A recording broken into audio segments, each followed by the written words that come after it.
So it's lovely to be with you all today. Our session's focused on the things that we can do as ambassadors to encourage each other in the industry, to help to retain women in studios, and also to show other women who aren't working in games that there's a great career for them and that we really want them to join us.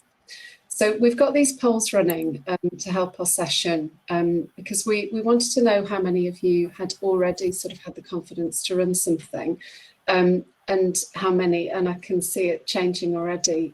People are definitely keen to run something, to do something, but perhaps they don't quite know exactly how to do that. So we're here to sort of share some ideas, help you to generate those plans for future events. So I really hope that we can help with ideas, community support, maybe some confidence. Anything we probably can't help with is money right now. So let's introduce ourselves, panel. My name's Liz Prince. I'm the MD of a specialist recruitment agency called Amicus. So we focus on finding people their dream job in games, mostly in the UK and Europe. I also work with studios on how to take some practical steps to make their studios more inclusive and to hire with equality and diversity. And we do that through a programme called Genes Gaming. I've been a woman in the games industry for 16 years. So if you need anything from me, please get in touch. So Leanne, you're on my top left. Yeah. Could you introduce yourself to us? Hi. Thanks, Liz. My name's Leanne Loombe. I'm the head of Riot Forge, which is Riot Games' third-party publishing division. So I head up all of our external development. We're working with a bunch of studios at the moment who are amazing to make League of Legends games, but very different to what Riot Games is used to, which is, you know, mass multiplayer games. Riot Forge is doing single-player experiences. So excited to get those out for players. I've been making games 18 years now, so before Riot I was at Electronic Arts for many years on Need for Speed, and I've been a woman in games ambassador for a couple of years now, and just a space that I'm very, very passionate about, and passionate about making inclusive and diverse teams as well. The Forge team is half women, which is something I'm super proud of, especially in the industry. So anything I can do to help get more females into the industry and inspire people to come together, that's why I'm here. Absolutely, amen. Christina, hello. Hello, my name is Christina, and I've been in the games industry for almost 4 years now.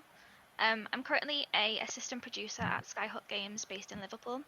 But previously I used to work at PlayStation as a quality assurance tester for the WWS QA, which is the worldwide PlayStation games, basically, like all over the world globally.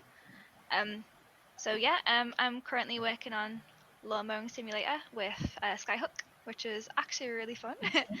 And we work with companies such as Dovetail Games, Lucid Games. They're quite local to us, the studios we work with, apart from Dovetail, but yeah, it's pretty good. Perfect. Sounds wonderful. Thank you. And how long have you been an ambassador? I think 2 years now, I think. Lovely. Brilliant. Thank you. Sylvia, hi. Hi. Good morning, everyone. My name is Sylvia. I am a UI artist at the University of Düsseldorf in Germany. I joined as an ambassador since 2019, and I'm also very involved with the FanDevs community here in Germany. And I like to host events and connect with these communities. That's perfect. So tell us a little bit more about that then, Sylvia. That's really something that you've been trying to sort of push forward with, isn't it, in your local community? But it's perhaps gone a little bit more online over the past year. Yeah, well, I didn't start the local meetups. This was funded by somebody else, but I started going there as a participant, and it started locally. Like there were some meetups in Düsseldorf, in Cologne, and in Frankfurt. And after Corona, everything went online. Of course, we started having like this space because a lot of people needed to I don't know, have some support and connect with others. Obviously, we are still worried about our career development, and it's really helpful to have a network of people that can offer us advice. And it doesn't have to be that, everybody, one person has all the answers, but it's really nice that sometimes you can help somebody else with your experience. And yeah, right now the community in Discord has around 400 members, and we are doing more events online, which has helped for us to reach out to people even outside of Germany. For example, people in the UK joined the community. We had a game jam, and we even have people from the US participating in the event. It's fantastic. Shows that actually, as great as sort of offline and meeting face to face is, the online community's really meant that the accessibility is absolutely huge, isn't it? Leanne, what have you been involved in so far? So I've done a handful of the coffee mornings, which I found just really, really awesome. It's to your point about online, previously it would be just your local community that gets together, but in the coffee, mornings that I've done, I've had people, from Asia, people from UK, people from America. So it's been really awesome to get a diverse group of people together and just talk about things that are just top of mind for people. I think the other thing is because you haven't really met each other, it's almost like a safe space in a weird kind of way. You get to just talk some things that are on your mind, and I think it's been super interesting. The other thing I've been focused on is the book club, which I really like. Leanne, I'm just losing your audio ever so slightly. Oh, okay. No, there you go. Perfect. Better? Okay. It's going to be where you stand, isn't it? Yeah. Talk about what you've been doing with Riot, I think you said. Yeah, so with Riot, we've been doing much more in the women in game space as well. So we have put on lots of different events, which I would like to actually start doing in women in games as well. So using that as inspiration. So we've been doing things like, discover your power, discover your strengths, and going through like speaker talks.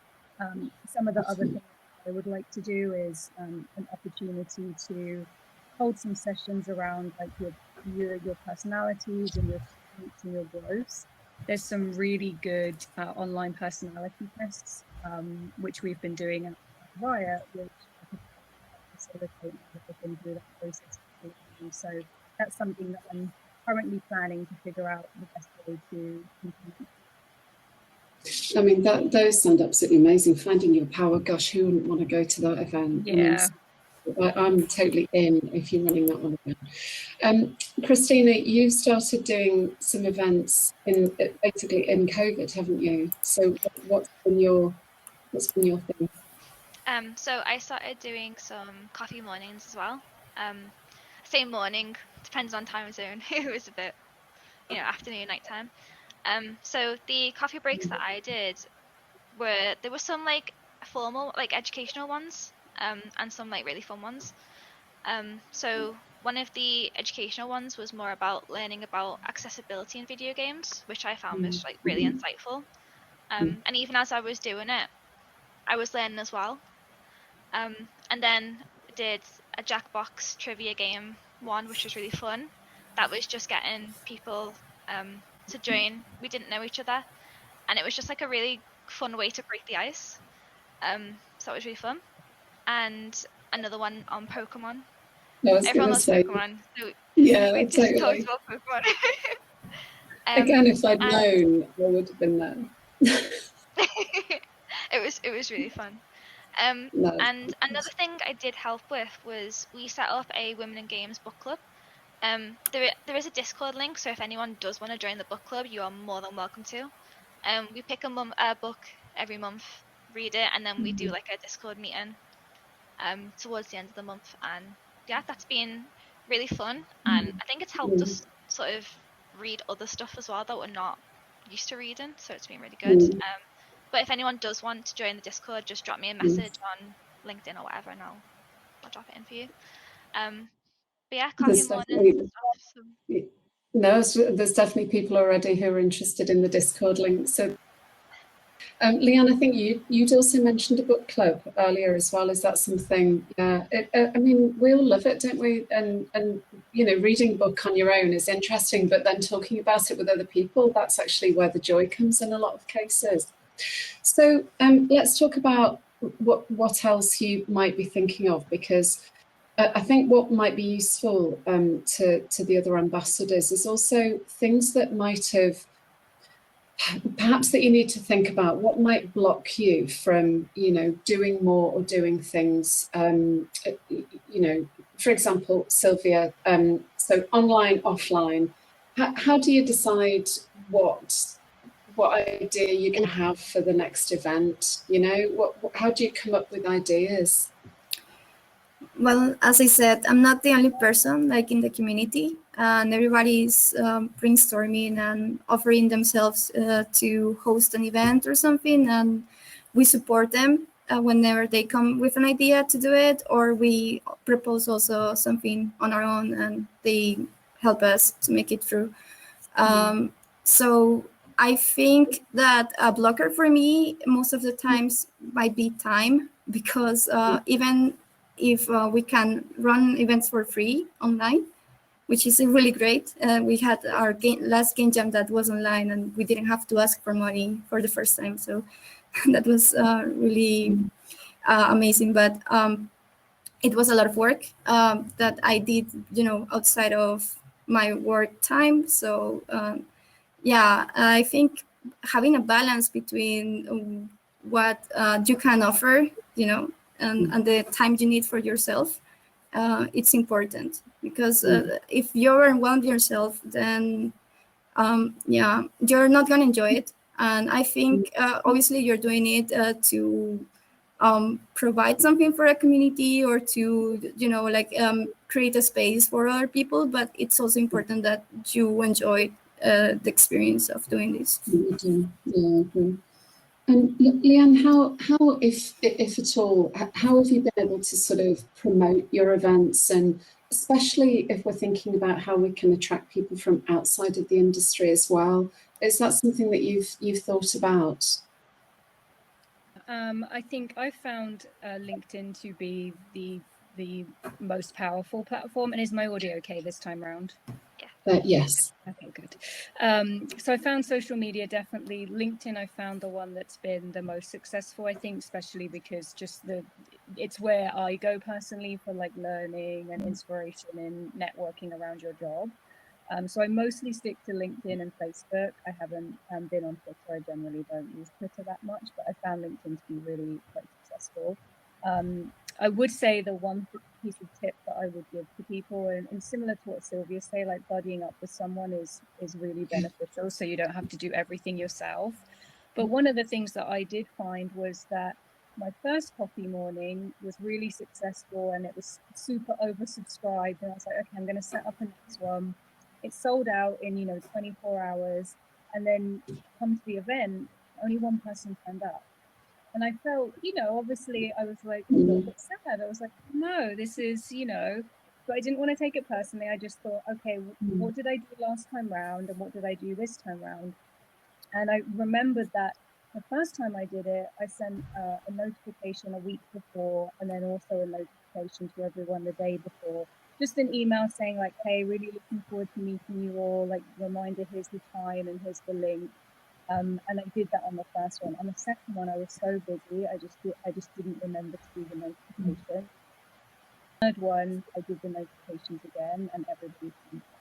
So that's just a little, and I know it's a bit of extra work, but the thing I took away from that, for me personally, is make sure I'm doing those coffee mornings on a time and a week that I'm not, I don't have crazy milestones or a lot of people that I do time and space to send out those additional notifications. People turn up. So yeah. And you're absolutely right, though. It's not something that you can take personally, is it? If that one person turns up, it's still one person. We still had a great discussion. I was going to say, and you can literally decide what you talk about. But yeah, So what have you done on LinkedIn then? Have you sort of promoted it as an event? Yes, so I've promoted it as an event through Eventbrite. So I've saved, I've shared the Eventbrite link, and then I've noticed that like the hashtagging is also really important. So including Riot Games, including Riot Forge, including Women in Games, and Wiggy, and making sure that every game producer, like all those different hashtags that get people interested and like learning and Women in Games, and so I think that's really important. And then I tend to just share it a couple of times, and some of the people in my network have also shared it as well, which is beneficial. So I found that to be quite successful. And then also sharing it internally at Riot as well. I do prefer to get a lot of diverse people, because I run the Women in Games outside of Riot, but then I also help with Women in Games inside of Riot, and it's good to have those at the same time, because you can get inspiration from both as well. And so, Christina, what about generating ideas for sessions then? So you've already done really brilliantly in terms of some topics at coffee mornings and a book club, but do you ever get a bit stuck for, what are we going to talk about next? How are we going to put an event on? Do you ever get stuck like that? A little bit, yeah. So when I was planning the Pokemon one, it was kind of easy because I just went for something that a lot of people are know of, maybe interested in, maybe have grown up with as well. So it was quite familiar to them.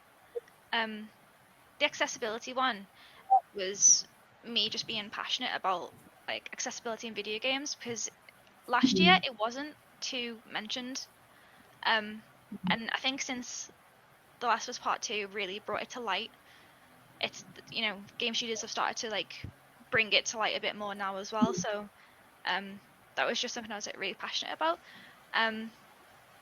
But sometimes you can't run sessions on stuff that you're passionate about because there's no sort of structure to them. So I did find it a little bit difficult trying to think of some ideas. So yeah, getting input from the community would be probably a good idea to do. So yeah, a little difficult. No, totally. And we were talking to generate those ideas, and also on the flip side, how to generate those speakers. So maybe people who've got things that they want to share with the community, or could do a session on something that would be really interesting to people. And I think that would be great to get. So someone's Leanne, you're saying there's a list of book recommendations. Yeah, that's really great. I think the idea of getting maybe not quite a bank of speakers, but if everybody said, this is something I'm really passionate about, this is something that I could talk about or run a session on, I think that would be really great for all the ambassadors then to be able to dip into, to say, what's of interest.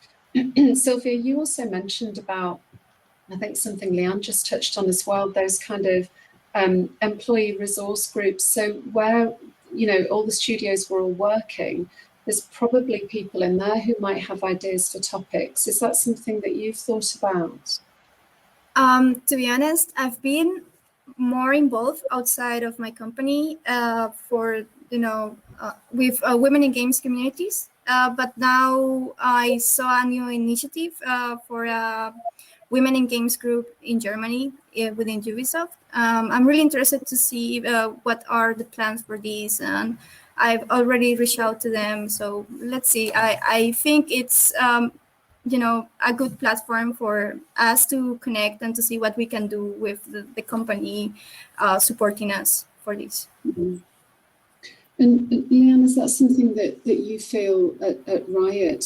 How can we, as ambassadors, get our studios involved in some of these things? Because if money is one of the issues, and it could well be, maybe there's something there. And also, frankly, what about asking to run events or having some time? So, Christina, Sylvia, yourself, you've all done things that are outside of your own working time.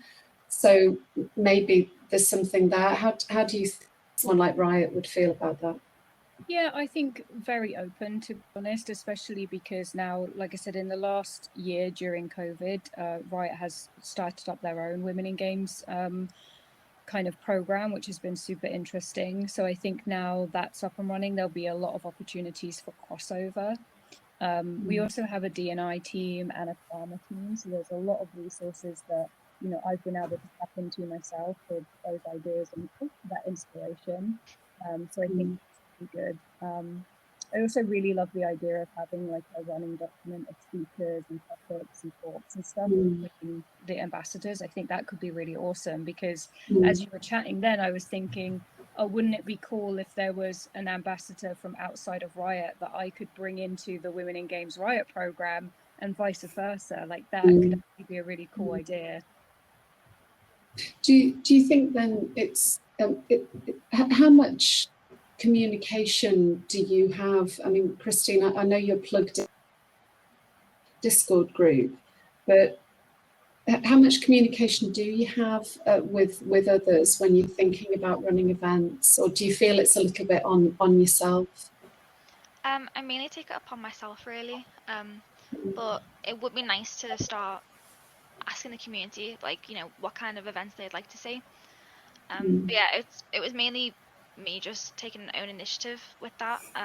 Because the document we had set up was just a list of the speakers, the dates, you know, the event link for the tickets. So yeah, a nice little pool of ideas would have been handy at the time. Because it also might mean that you and you know, Sylvia, you talked about something in Colombia as well, but where you can actually impact on other areas. Tell us about what was maybe not happening in Colombia when you were looking at it and thinking what could be done.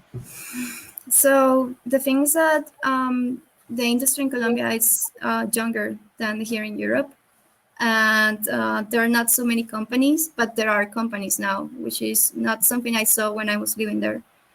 And I got the opportunity to meet some of the local game companies that were in my hometown when I traveled there the last time, and it was really awesome to see that they're doing like a really interesting projects, and they were like super open to talk about what they were doing, and it was really great. But I didn't see women in these companies.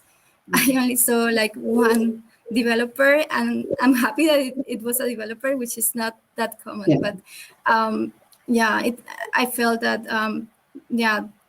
the problem that we have over there, more than harassment and discrimination in the industry, is that the industry is very young, but also like men are the ones that are often like more motivated to found their companies.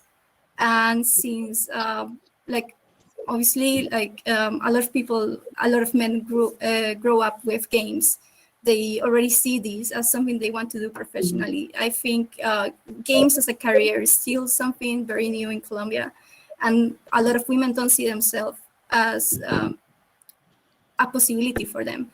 So I don't know. I was there. I talked to them. That I was involved with communities, focused on getting more women in the industry, and I would like to do something also in Colombia, and they were really supportive. So we hosted an event, and they started putting me in contact with other women in my hometown and other parts of Colombia that also traveled to my event. And we had a panel, and it was really cool because the participants, the people that were watching the panel, sorry, I hear some noise. Well, it doesn't matter. The people that went to the event were not in the industry, were students or were professionals working in some areas that have overlap with games, but they were really interested to know more about the games industry. And the people that I got in the panel were even working in esports or animation, or even as political advocates for games, which is really interesting. So I saw a lot of different profiles, and it was really inspiring to see what they are doing in my country.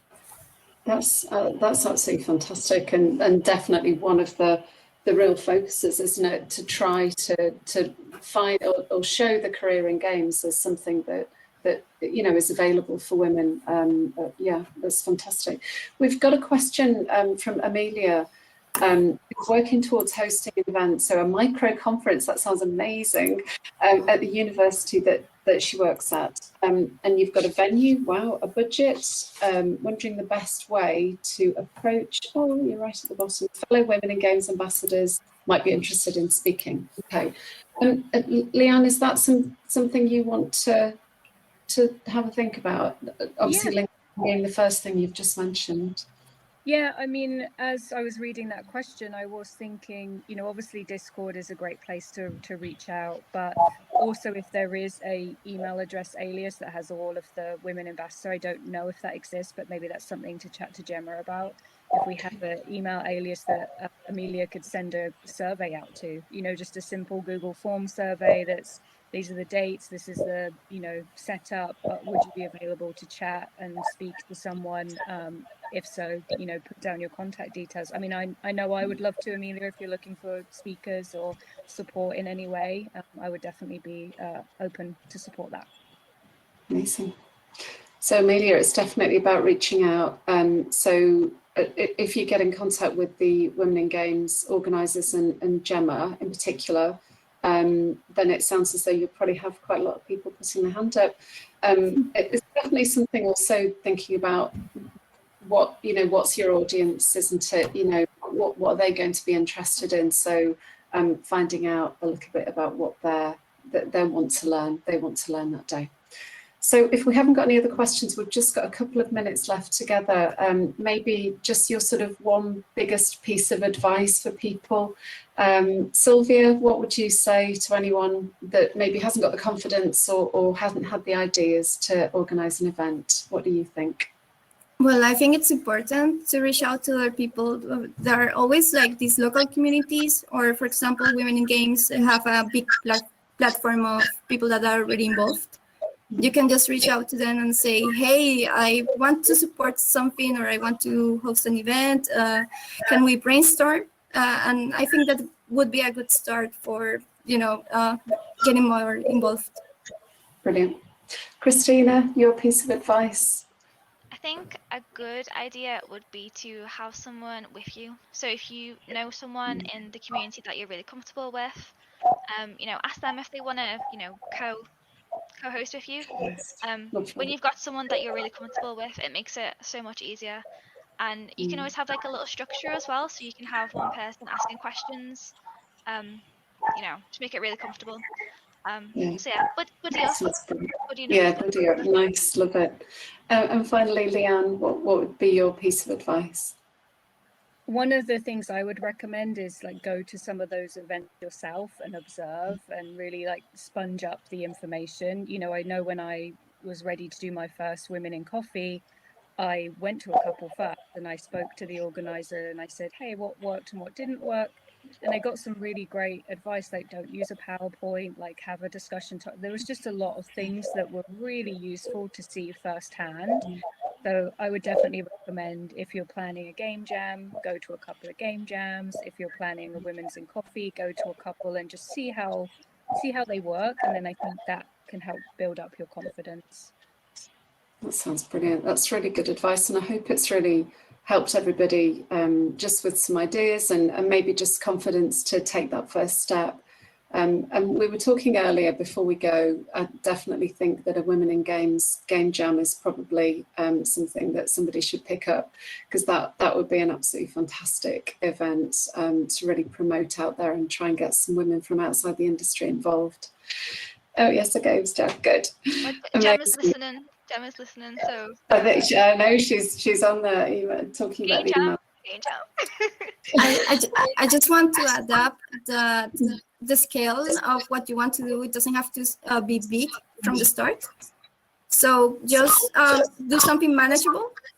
Maybe something that involves a hobby. For example, this Jackbox night sounds really cool, and it's a good opportunity for connecting with the people that might go to another event later.